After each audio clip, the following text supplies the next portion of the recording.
자, 지난주 본문 말씀의 마지막 구절인 31절 말씀입니다. 그리하여 온 유대와 갈릴리와 사마리아 교회가 평안하여 든든히 서가고 주를 경외함과 성령의 위로로 진행하여 수가 더 많아지니라. 자, 이 구절은요, 지난주 본문 말씀의 결론이라고 볼 수 있습니다.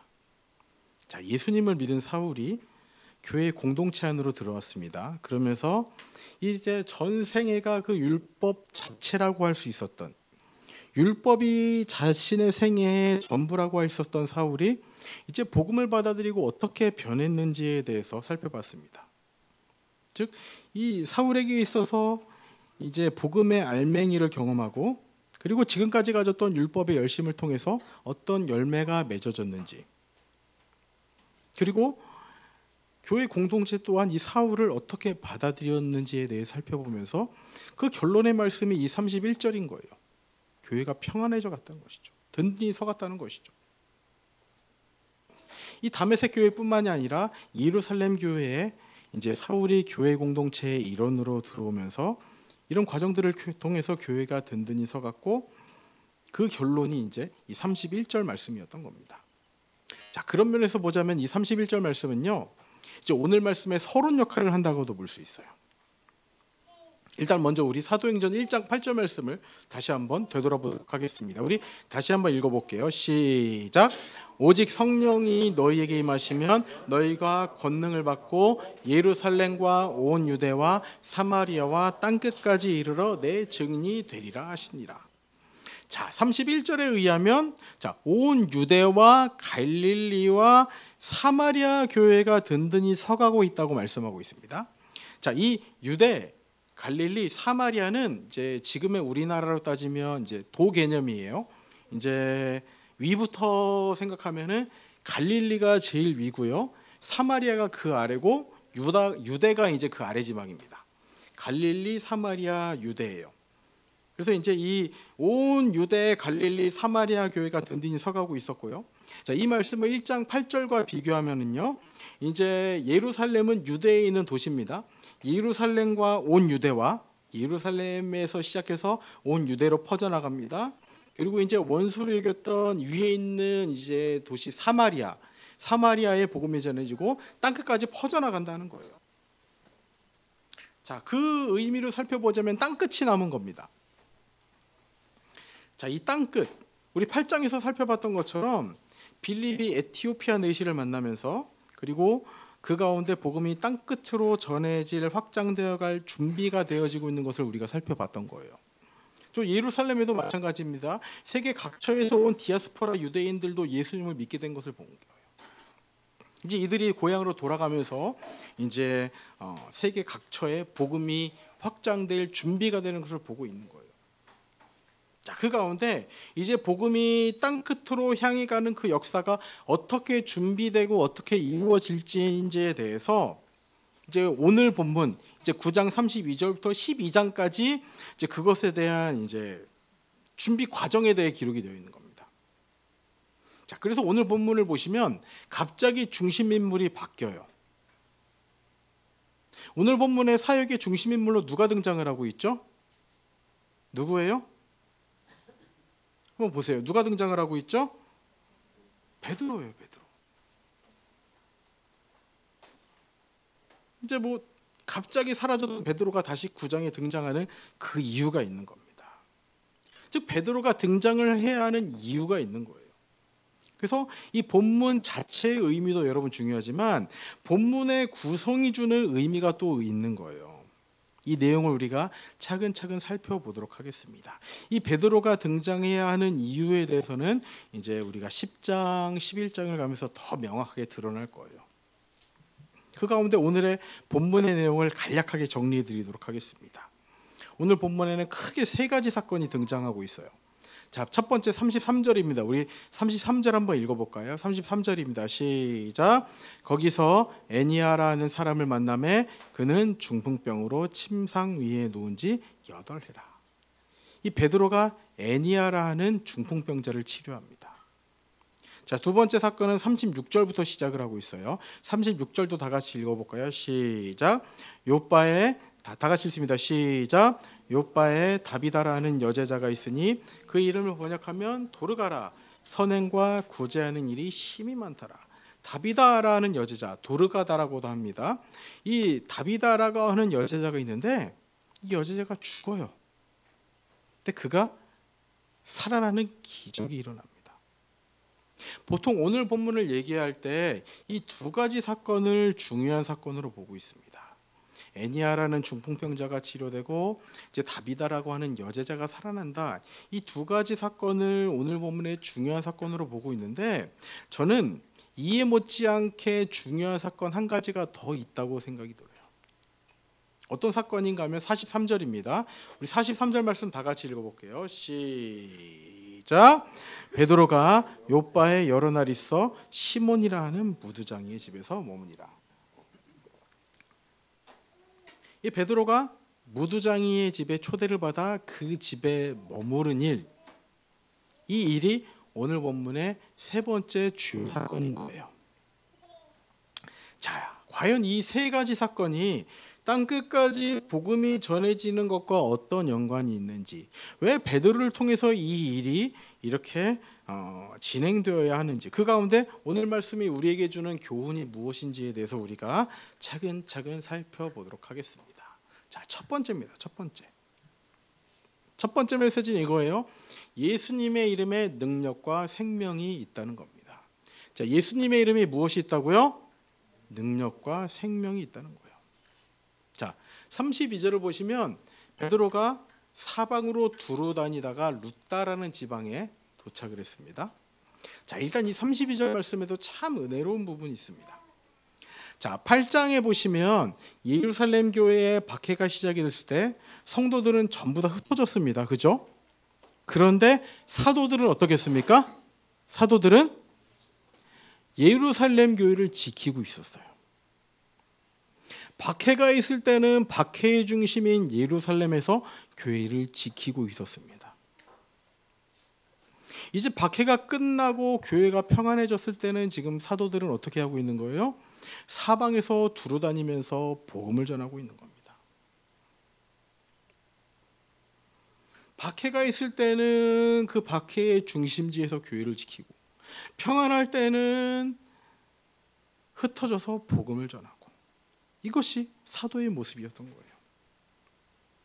이 여기 룻다라는 지역도에 아마 박해 때 흩어졌던 성도들이 복음을 전했고, 이 룻다에 믿는 자들이 점점 늘어나고 있다는 소식에 베드로가 이제 여기를 방문하지 않았을까라고 예상을 하고 있는 거예요. 자, 거기서 아까 읽었던 33절 말씀과도 같이 애니아라는 사람을 만나는데 이 사람은 중풍병으로 8년 동안 누워있던 사람입니다.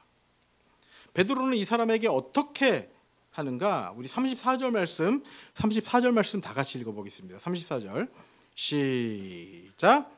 베드로가 이르되 애니아야, 예수 그리스도께서 너를 낫게 하시니 일어나 내 자리를 정돈하라 한데 곧 일어나니. 자, 애니아야, 예수 그리스도께서 너를 낫게 하시니 일어나 내 자리를 정돈하라. 베드로는 지금 선포의 기도를 하고 있습니다. 애니아야, 일어나 내 자리를 정돈하라는 거예요. 베드로는 지금 예수 그리스도의 이름을 선포하며 치유를 하고 있는 겁니다.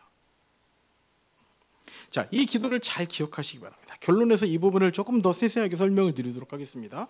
그리고 다음 본문에서도 마찬가지입니다. 이 룻다에 베드로가 있다는 이야기를 들은 사람들이 베드로를 요바로 이제 초대를 하는 거예요. 38절 끝부분 보시기 바랍니다. 38절 끝부분이에요.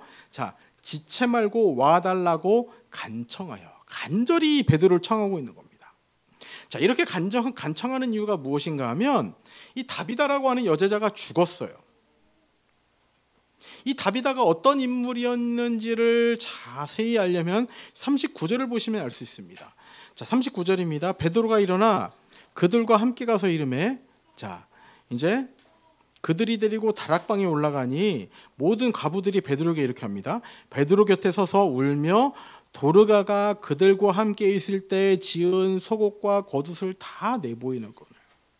그러니까 다비다가 살아있을 때 함께 지었던 속옷과 겉옷을 베드로에게 다 보여주고 있다는 거예요. 그러면서 이 과부들이 다비다의 죽음을 슬퍼한다는 것이 어떤 의미인가 하면, 자, 입는 것 때문에 당한 괴로움과 고통을 다비다가 덜어주었다라는 거예요. 자, 비단 입는 것뿐이겠습니까? 당시 과부는요, 사회적으로 경제적인 활동을 할 수 없는 존재들이었습니다. 살고 있는 것, 먹는 것조차도 이 다비다를 통해서 체험을 받았을 거라는 거예요. 다비다는 이 과부들에게 생명의 은인이었던 것이죠. 이렇게 다비다는 예수님의 제자로서 과부들을 헌신적으로 자신의 모든 것을 다해서 도왔던 겁니다. 자, 그렇다면 한번 생각을 해보시기 바랍니다. 이미 죽은 사람입니다. 욥바에 있는 제자들은 왜 베드로를 불렀을까요? 자, 그리고 베드로는 어떤 마음으로, 자, 룻다에서 욥바까지 한 16km 정도 된다고 합니다. 이 16km를 베드로는 어떤 마음으로 왔을까요? 이미 죽은 사람인데, 이미 어떤 가능성도 없는 사람인데, 베드로는 어떤 마음으로 이 요청에 응했을까요? 아마도 베드로는 어떤 일이 일어날지 몰랐을 겁니다. 이랬을 것 같아요. 아마 이 욥바에 있는 교회의 영적인 어미 역할을 하던 이 다비다의 죽음에 정말로 큰 위로와 소망이 임하기를 간절히 바라며 그 메시지를 준비하고 이 욥바에 가지 않았을까 예상을 하는 거예요. 그러나 하나님의 계획은 달랐습니다. 40절 보시기 바랍니다. 자, 베드로가 사람을 다 내보내고 이 다락방에 있는 사람들을 다 내보냈습니다. 그리고 무릎을 꿇고 기도를 한 거예요. 하나님께 기도한 겁니다. 그리고 돌이켜 시체를 향하여 이르되, 죽은 다비다를 향하여 이르되, 다비다야 일어나라 하니 그가 눈을 떠 베드로를 보고 일어났는지라.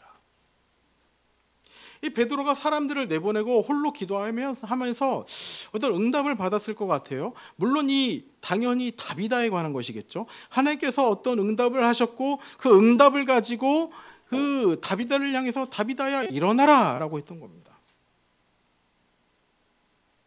그래서 다비다가 살아났습니다. 즉 죽은 사람이 살아난 기적이 일어난 거예요. 예수님께서 부활하셔서 부활의 첫 열매가 되신 것처럼 그 기적의 역사, 생명의 역사를 지금 이 자리에서 다비다를 통해서 베풀어 주신 거예요. 자, 이처럼 예수님의 이름은요, 능력의 이름, 생명의 이름이라는 것을 확신하시기 바랍니다. 자, 그 가운데 여러분들에게 질문을 드립니다. 오늘 설교 제목과도 같습니다. 사랑하는 우리 성도님들에게 있어서 예수님의 이름은 얼만큼의 가치가 있습니까? 이 예수님의 이름이 여러분들에게 얼만큼의 가치가 있냐는 거예요. 예수님의 이름이 능력이 있다는 걸 확신하십니까? 예수님의 이름이 생명이 있다는 걸 확신하십니까? 네. 아멘. 아멘. 우리 하슬이도 확신하십니까? 아멘. 크게 대답해야죠. 그렇죠. 확신하십니까? 자, 이 질문을 여러분 마음속에 계속 한번 간직하시기 바랍니다. 오늘 본문의 두 번째 메시지를 이어서 살펴보면서 계속 생각해 보시기 바랍니다. 자, 두 번째 메시지는 이거예요.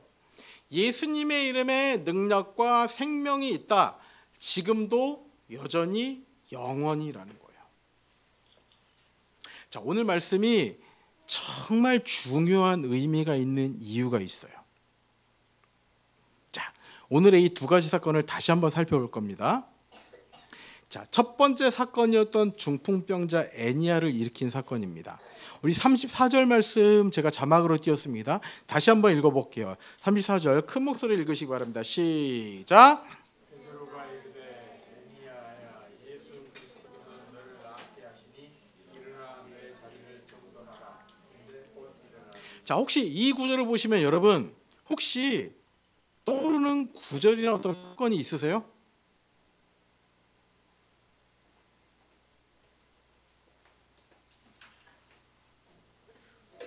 혹시 이 구절을 보시면서 여러분 무엇인가 마음속에 생각나는 구절, 어렴풋이라도 생각나는 구절이나 그 사건이 있으세요? 어떤 게? 아멘. 예수님께서 중풍병자를 치료하신 사건인 거예요. 누가복음 5장 24절 말씀 다 같이 읽어보도록 하겠습니다. 시작. 중풍병자에게 말씀하시되 내가 내게 이르노니 일어나 내 침상을 가지고 집으로 가라. 이야기해 준 것처럼 친구들이 지붕을 뚫고 예수님께서 계신 자리로 그 중풍병에 걸린 친구를 데리고 가는 거예요. 그때 예수님께서 어떻게 말씀하시는가? 그 중풍병에 걸린 그 지체를 향해 어떻게 말씀하시는가? 일어나 내 침상을 가지고 집으로 가라 말씀하시고.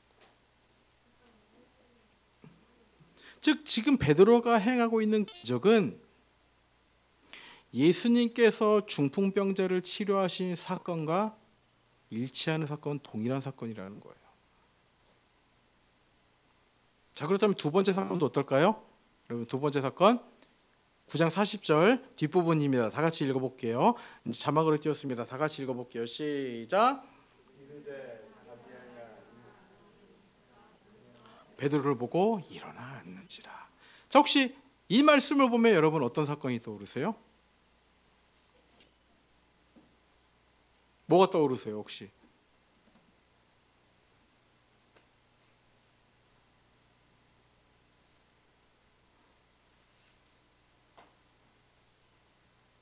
떠오르는 게 있으세요?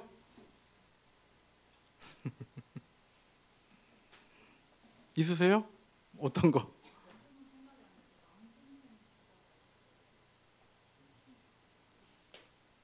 그거는 야이로, 나사로, 나사로.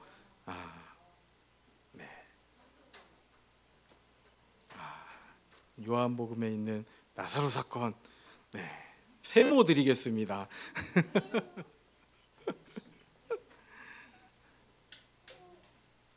마가복음 5장인, 네? 정답이에요. 마가복음 5장 41절입니다. 다 같이 읽어볼게요. 시작.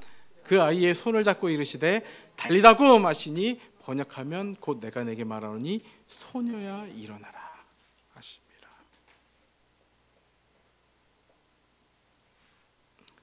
달리다굼, 소녀야 일어나라. 자, 베드로가 아마 다비다야 일어나라를 아람어로 했을 거예요. 당시에 이제 통용되던 이제 언어가 아람어였으니까요. 이제 이 아람어로 다비다야 일어나라를 얘기하면 다비다쿰이에요. 다비다쿰. 근데 소녀야 일어나라는 달리다쿰입니다. 다비다쿰과 달리다쿰은 이 아람어상으로 알파벳 하나만 달라요. 다비다쿰, 달리다쿰.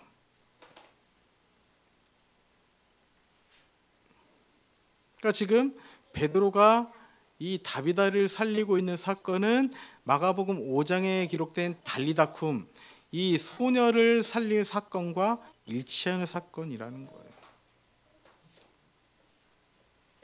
자, 이 두 사건을 통해서 궁극적으로 말씀하고 있는 것이 무엇인가 하면, 자, 예수님께서 행하셨던 기적과 치유와 생명의 사건이, 즉 중풍병자를 일으키고 죽은 소녀를 살리셨던 사건이 사도행전에서 베드로를 통해서 그대로 반복이 되면서 예수님 때의 기적과 치유와 생명의 사건은 그때의 그 사건으로만 남는 것이 아니라 베드로 때에도 그대로 이어지게 하시고, 사도행전에서 강조되고 있는 성령의 역사를 통해서 그 기적과 치유와 생명의 사건은 오늘도 이어지고 있다는 거예요. 아멘이십니까? 우리 성도님들에게 이 믿음이 있으십니까? 예수님 때의 기적과 치유의 생명의 사건은 단지 그때의 기적과 치유의 생명의 사건이 아니라 베드로를 통해서 다시 한번 보여주심으로 말미암아 그렇게 사도행전에서 강조되고 있는 성령의 역사를 통해서 오늘날 이 시간에도 지금도 영원히 이루어지고 있다는 것을 보여주고 있다는 거예요. 방금 첫 번째 단락 이후에 제가 여러분들에게 드렸던 질문입니다. 우리 성도님들에게 있어서 예수님의 이름은 어느 만큼의 가치가 있습니까? 라는 거예요.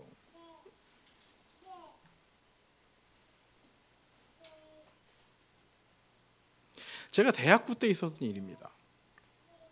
이제 교회에 이제 대학부 때 섬기던 교회에 이제 다 같이 사용할 수 있는 공용 컴퓨터가 있었어요.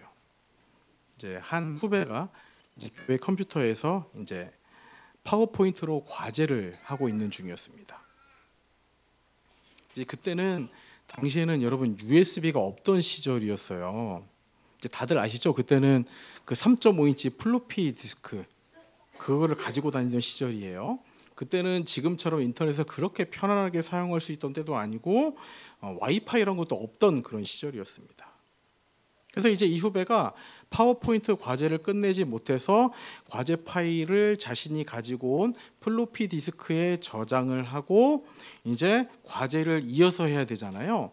그러니까 이 바탕 화면에 있던 파워포인트 바로가기 실행 파일을 복사를 해서 그거를 자신의 플로피 디스크에 옮겼어요.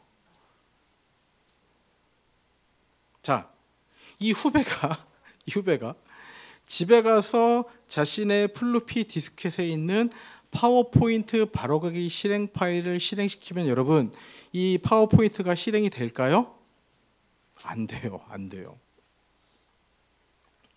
어떤 일이 생길까요? 메시지가 뜹니다. 영어로 그 이제 경로가 떠요. 이제 그 잘못된 경로, 이 경로가 잘못됐다고 뜨고서 이제 이런 메시지가 뜹니다. 프로그램을 시작할 수 없습니다. 지정된 파일을 찾을 수 없습니다라는 거예요. 바탕화면에요. 이 바로가기 실행 파일을 가져다 놓으면 겉으로는 구분이 되질 않아요. 외형은 똑같습니다. 그런데 제대로 된 프로그램이 설치되어야만 이 바로가기 실행 파일이 올바르게 실행이 되는 거예요. 자, 여러분의 믿음을 이 바탕화면에 있는 실행 파일이라고 생각을 해보시기 바랍니다. 여러분을 더블클릭하면 여러분 어떻게 될 것 같습니까? 믿음 생활이 여러분 제대로 실행되고 있다고 여러분 볼 수 있을 것 같습니까? 아니면 메시지가 뜨는 거죠.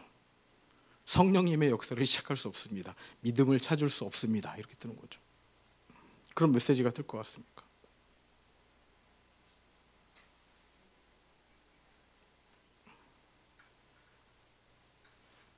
이걸 기억하셔야 돼요. 예수님께서 보여주셨던 역사를 베드로가 그대로 보여줌으로써 예수님께서 베푸셨던 기적과 생명의 역사는 단지 과거의 사건으로만 남는 것이 아니라 성령의 역사를 통해서 지금도 여전히 영원히 이어지고 있다는 사실을 보여주는 놀라운 본문이 오늘 본문이라는 거예요. 다시 한번 여러분들에게 묻습니다. 우리 성도님들에게 있어서 예수님의 이름은 어느 만큼의 가치가 있습니까? 아무것과도 연결되지 않은 바탕화면에 있는 잘못된 실행 파일로만 존재하는, 그래서 예수님과는 아무런 상관이 없는 그 정도의 가치입니까? 아니면 그렇기 때문에 예수님과 관련된 어떤 것을 찾아보려고 해도, 내 속에서 찾아보려고 해도 찾을 수 없는 그런 이름이 예수님의 이름입니까? 일주일 중에 대부분의 시간을 내 방식, 내 기준, 내가 원하는 대로, 내가 하고 싶은 대로 살다가 그냥 마치 이 자리에 오는 것이 그냥 하나님 그냥 제가 한번 예배는 드리겠습니다라는 그런 마음으로 이 자리에 오고 있는지를 여러분 생색내듯이 앉아 있는지를 한번 확인해 보셔야 된다는 거예요. 아모스서 5장 21절에 이런 말씀이 있습니다. 다 같이 읽어볼까요? 시작. 내가 너희 절기들을 미워하며 멸시하며 너희 성회들을 기뻐하지 아니하나니. 하나님께서 하신 말씀이에요. 우리 신앙생활을 하나님께서 이렇게 생각하시면 어떻게 하지라는 그런 두려움이 우리에게 있어야 되는 거예요. 22절도 마찬가지입니다. 너희가 내게 번제나 소제를 드릴지라도 내가 받지 아니할 것이요 너희의 살린 희생의 화목제물도 내가 돌아보지 아니하리라. 하나님께서 우리가 드리는 그 어떤 것도 받지 아니하시고 말씀하시는 거예요. 우리가 드리는 그 어떤 것도 기뻐하지 아니하시겠다고 말씀하신다는 거예요.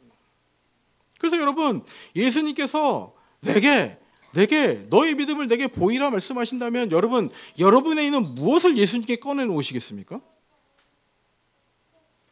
그 꺼내놓는 것이 여러분들에게 예수님의 이름은 얼만큼의 가치가 있습니까? 라는 질문에 대한 대답이 될 것이에요. 여러분들은 무엇을 내미시겠습니까? 예수님께서 너의 믿음을 보이라고 말씀하시기에 여러분은 무엇을 내놓겠냐는 거예요.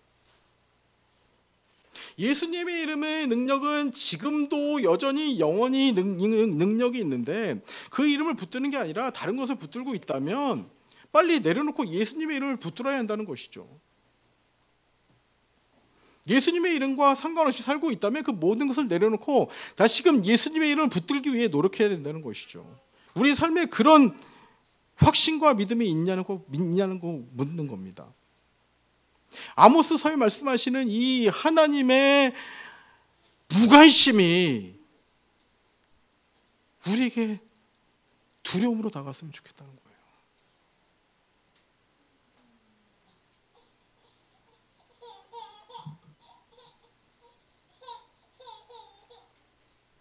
세 번째입니다. 세 번째. 예수님의 이름은 벽을 허문다.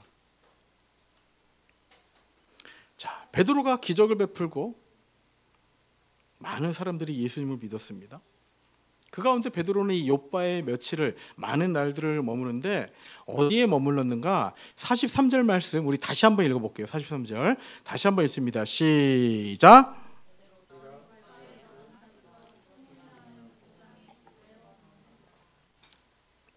자, 베드로는요 이 다비다의 집에 머문 게 아닙니다. 자신의 생명을 살려주었으니 얼마나 극진한 대접을 할 준비를 했겠습니까? 그런데 그걸 마다한 거예요. 그리고 유명인의 집에 머문 게 아니에요. 얼마나 도시에 많은 사람들이 믿었으니까 이 베드로를 초대하려고 얼마나 이제 많은 사람들이 초대를 했겠습니까? 그 모든 것들을 마다하고 베드로가 머문 곳은 시몬이라 하는 무두장이의 집이었다고 기록하고 있는 거예요. 자, 이 무두장이는요 어떤 사람인가 하면 가죽공예를 하는 사람입니다. 가죽공예. 뭐 지금이야 가죽공예가 뭐 좋은 기술을 가진 사람 그런 사람으로 여겨지지만 당시에는요 어떻습니까? 가죽공예하면 뭘 만져야 돼요? 죽은 동물의 가죽을 만지는 그런 일을 했던 사람으로 여겨진 거예요. 그러니까 천한 직업으로 여겨진 거예요. 근데 단순히 이제 직업적으로 천하다는 것을 넘어서 죽은 동물을 만지면 어떤 존재가 됐습니까? 부정한 존재가 되었기 때문에 이제 존재 자체가 이 사람은 무두장이라고 하면 부정한 존재로 여겨졌다는 거예요. 직업이 천한다는 것을 넘어서 종교적으로 부정한 존재가 된 거예요. 근데 베드로가 지금 이 무두장이의 집에 머물고 있다는 거예요. 이제 여기서 일단 이 여러 날이라는 건 이제 많은 날이라고 이제 원어적인 의미가 많은 날입니다. 많은 날 동안 베드로는 무두장이의 집에서 숙박을 하고 있는 겁니다. 즉 예수님 안에서 정결과 부정의 벽이 허물어졌다는 것을 상징적으로 보여주고 있다는 거예요. 근데 저는 이 말씀이 그렇게 다가오는 것 같습니다. 자, 예수님께서는 여러분 우리가 아시는 것처럼 온 인류의 죄를 대신하기 위한 구세주로 이 땅에 오셨습니다. 근데 여러분 영화나 그런 거 보시면 좀 그런 이제 주제들이 있을 때가 있어요. 보통 이렇게 대의를 위해서 큰 뜻을 이루기 위해서 이제 작은 것은 희생해도 된다는 그런 이제 사건들이 등장을 하죠. 보통 주인공들은 그럴 때에 고민을 합니다. 그것들이 이제 영화의 어떤 주제나 소재가 되기도 해요.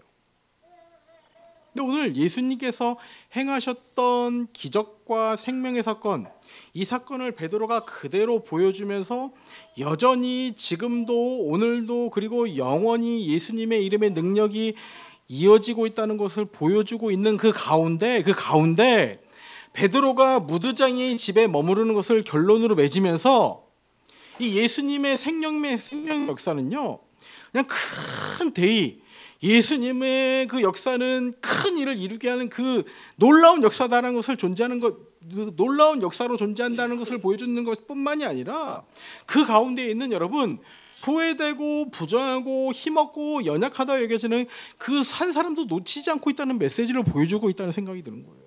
그걸 알려주고 있는 겁니다. 여러분, 그래서 명심하시기 바랍니다.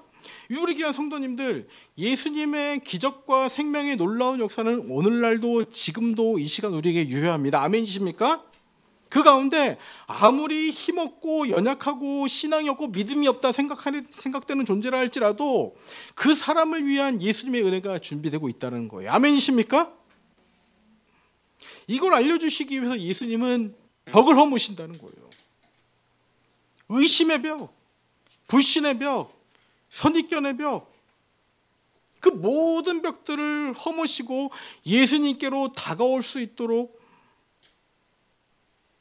하신다는 게 이 무두장이 집에 베드로가 머물게 하는 사건으로 우리에게 보여주신다는 거예요. 단순히 대의라는 그 속에 작은 사람 한 사람도 소외되지 않도록 우리를 돌봐주고 계신다는 것이죠.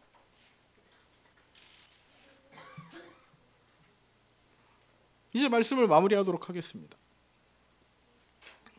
오늘 설교 제목이 이렇습니다. 나에게 예수님의 이름은 얼만큼 가치가 있는가? 얼만큼 가치가 있는가? 내 중심으로 생각했던 거, 내가 중요하게 생각했던 거 내려놓고 그럼 예수님의 가치를 붙들라라고 말씀드렸습니다. 여러분, 그렇게 질문이 되죠. 그럼 예수님의 이름의 가치를 받아들이고 그렇게 하고 싶은데 그걸 어떻게 해야 되는지를 모르겠다고 생각되시는 분은 있으시죠? 두 번째 단락 마무리하면서 예수님의 이름의 능력은 지금도 여전히 영원한데 그 이름을 붙드는 게 아니라 다른 거 붙들고 있다면 빨리 내려놓고 예수님의 이름을 붙들어야 한다고 말씀드렸습니다. 어떻게 해야 되는지 고민이 되시죠?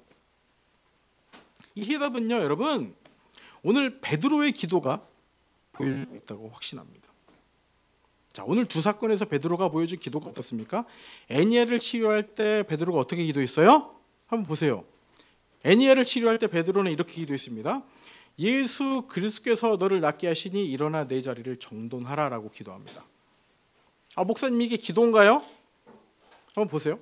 다비다를 살릴 때는 어떻게 기도했습니까? 어떻게 기도했어요? 베드로의 기도가 뭐였습니까? 다비다야, 일어나라 했다는 거예요. 이게 기도냐고요? 근데 기도입니다. 선포의 기도를 하고 있다는 거예요. 선포의 기도. 예수님의 이름을 붙들고 한 선포의 기도를 하고 있다는 거예요. 쭉 주시옵소서가 아니라 예수님의 이름을 붙들고 예수님의 권능을 가지고 찌어다의 기도를 하고 있다는 거예요. 예수님의 이름의 가치를 확신한다면 예수님의 이름을 여러분 선포하는 겁니다. 예수님의 이름의 능력, 기적과 생명의 능력을 가진 그 이름을 확신하고 선포하면 되는 겁니다, 여러분. 우리 이 시간 그 이름을 확신하고 함께 기도하는 시간 됐으면 좋겠습니다.